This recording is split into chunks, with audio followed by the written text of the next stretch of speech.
Ooh, it's a little cookie turd. Yes, it's a cookie turd. For your hook, you should pretend like you're shitting it out. I think you should go shower.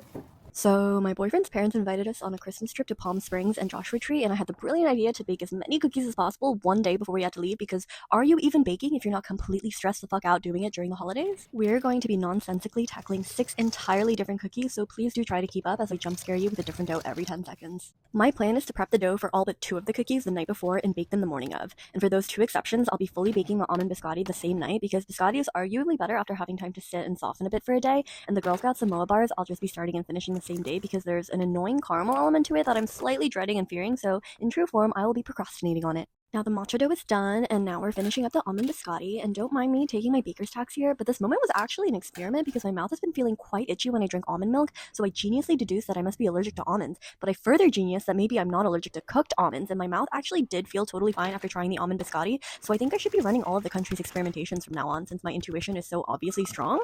So yeah, feeling very blessed to have so many career options in front of me as the new year approaches. Anyways, the other 4 cookies we'll be tackling that I've yet to mention are oatmeal cookies, black sesame latte pinwheels, Alison chocolate chunk shortbreads, and Levain style matcha white chocolate chip. I know. Thanks, Vic.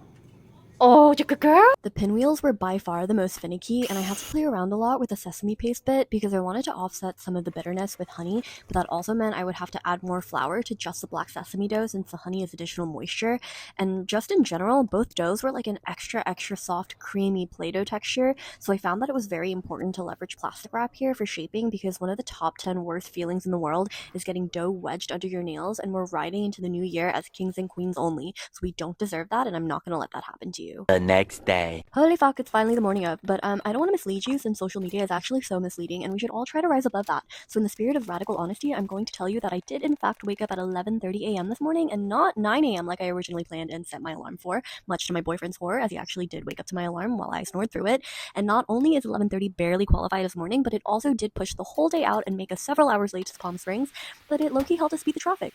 Okay, quick story time. I once asked a Girl Scout for the samosa cookies, and she gave me so much sass back and said, we don't have anything called a samosa. Are you perhaps looking for the Samoa cookies? And this enraged me because I'm a child, but also how dare an actual child speak to me that way and embarrass me, so I didn't want to give her my money. But I dug deep inside my soul and realized, wow, I really want the cookies, and I'm not going to let my mistakes hold me back, so I decided to be an enormous person and tell her, yes, I would like the Samoa cookies.